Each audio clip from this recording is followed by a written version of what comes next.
যে সকল মিস্ত্রি ভাইরা মার্বেল দিয়ে ডিজাইনের কাজ করতে চান কিন্তু করতে পারছেন না, এই ভিডিওটি সেই সকল ভাইদের জন্য। একবার দেখলেই আপনারা খুব সহজে কাজটি করতে পারবেন। আজ থেকে মার্বেল আপনার কথা শুনবে, আপনি যেটা বলবেন সেটা মার্বেল দিয়ে তৈরি করা সম্ভব হয়ে যাবে যদি আপনি আমার এই ভিডিওটি প্রথম থেকে শেষ পর্যন্ত একবার দেখেন। আর আপনারা দেখছেন এখন, হ্যালো বন্ধুরা, আপনারা দেখছেন আপনাদের প্রিয় channel marble design ETC-KHOKON। Hello viewers, আমার একটি নতুন ভিডিওতে সকলকে ওয়েলকাম। আমি খোকন আর আপনারা দেখছেন আপনাদের প্রিয় চ্যানেল মার্বেল ডিজাইন ETC-KHOKON। বন্ধুরা, আজকে আমি আপনাদের একটি পাথরের উপর ময়ূর বানিয়ে দেখাবো। তো আপনারা এই ধরনের কাজগুলি শিখে অনেক টাকা ইনকাম করতে পারেন, কারণ ডিজাইনের কাজে প্রচুর টাকা। আপনারা চাইলে আপনারাও শিখতে পারেন, আর শেখানোর দায়িত্ব আমার। আমি আপনাদেরকে শেখাবো, তবে আপনাদেরকে শিখে নিতে হবে। তো ছবি বানানোর কায়দা কৌশলগুলো আমি আপনাদেরকে সব দেখাবো, ডিজাইনের কাজগুলি কিভাবে করতে হয় আমি দেখাবো। তো এখন আমি আপনাদের যেটা দেখাতে চলেছি, পাথরের একটি ময়ূর। এই যে ময়ূর ডিজাইনটি দেখছেন, এটা একদিকের পার্ট, এর আর এক সাইডে সেম ডিজাইন হবে। তো এই ময়ূরটা কিভাবে আমি আঁকছি পাথরের উপর, এবার কিভাবে কাটিং করছি, সব কিছু A to Z দেখাবো। তো আমার সঙ্গে থাকুন বন্ধুরা। দেখুন, পাথরের উপরে এখন আমরা ময়ূরটাকে এঁকে নিয়েছি এক সাইডে, আর এক সাইডে এখন কিভাবে আঁকতে হয় সেটা আমি আপনাকে দেখাবো। তবে একটা জিনিস বলে রাখি, এই ধরনের ময়ূর যখন বা ডিজাইন করা হয়, এই দিকের পার্ট যেমন হবে এই দিকের পার্টটাও সেম একই হওয়া চাই। তাহলে দেখুন আমরা কিভাবে এই সাইডে ছবিটাও আঁকছি।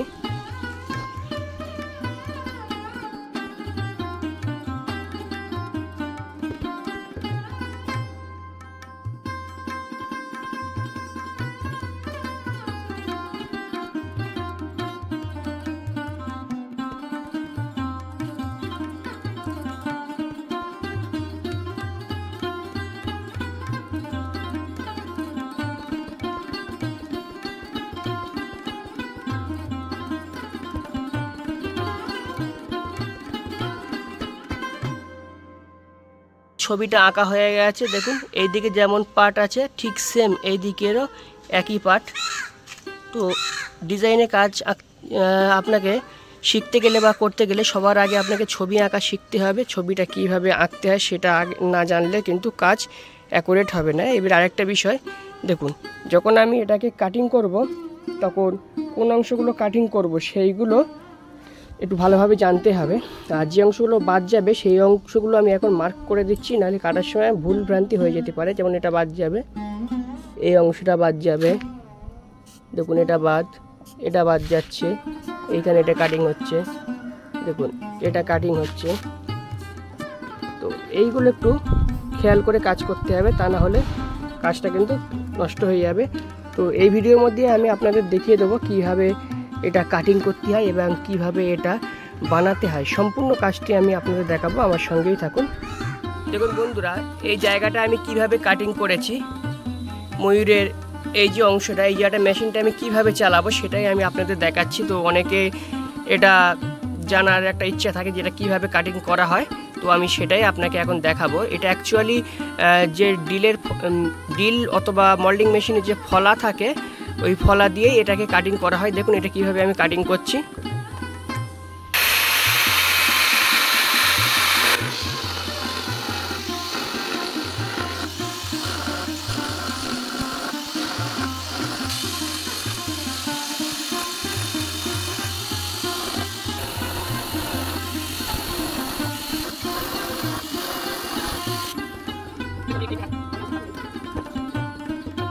বন্ধুরা, এখন আমি এটাকে মেশিন দিয়ে কাটিং করব। তাহলে দেখুন এটা কিভাবে কাটিং করি। একটা কথা বলে রাখি, কাটিং করার আগে সবার আগে আমি আউটলাইনটাকে কেটে নেব, কেটে এটাকে একটু ছোট করে নেব, তারপরে বাকিগুলো আমি কাটিং করব। তাহলে দেখুন কিভাবে কাটিং করছি এটা আমি।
দেখুন আউটসাইডগুলো আমি কেটে নিয়েছি।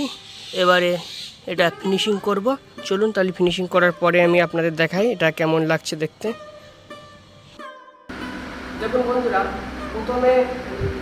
প্রথমে এটাকে মেশিন দিয়ে কেটে নিয়েছি আমরা। তারপরে এখন এই যে বাড়তিটা আছে, এই বাড়তিটা এখন আমরা মোল্ডিং মেশিন দিয়ে ফিনিশিং করবো। দেখুন কীভাবে এটা ফিনিশিং করি আমরা।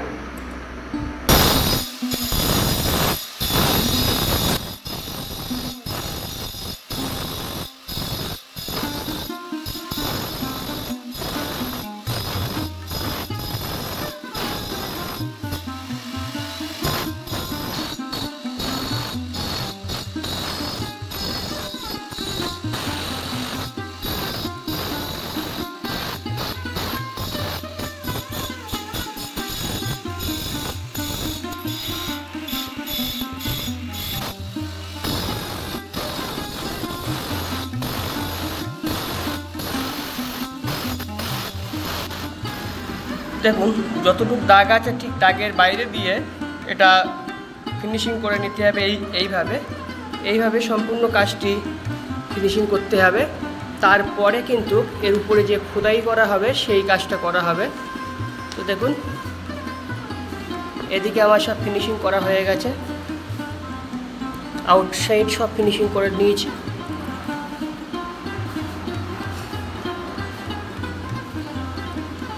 এবারে পুরোটা ফিনিশিং করা হয়ে গেলে তারপরে এই ডিজাইনগুলোকে তুলব। এটা কীভাবে করতে হয় সেটা আমি আপনাদের দেখাবো। তাহলে আমার সঙ্গেই থাকুন, সম্পূর্ণ ভিডিওটি দেখুন।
দেখুন এই যে বিটটা আছে, বিটটাকে 3টে ভাগ করেছি।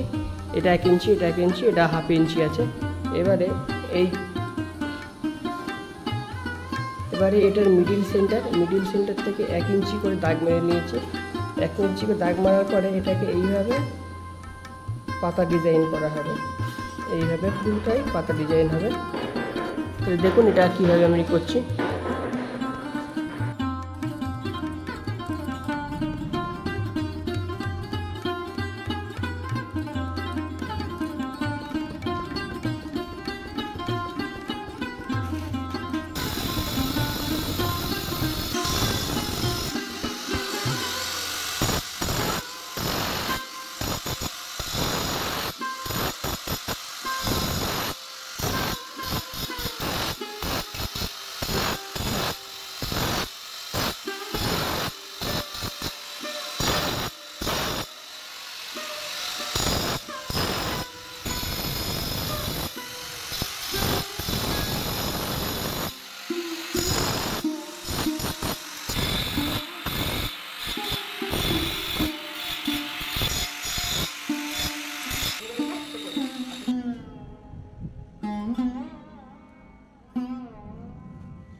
কেমন হয়েছে লাইক কমেন্ট করবেন। আর এই ধরনের কাজ শেখার জন্য আমার চ্যানেলটি সাবস্ক্রাইব করে আমার সঙ্গে থাকবেন।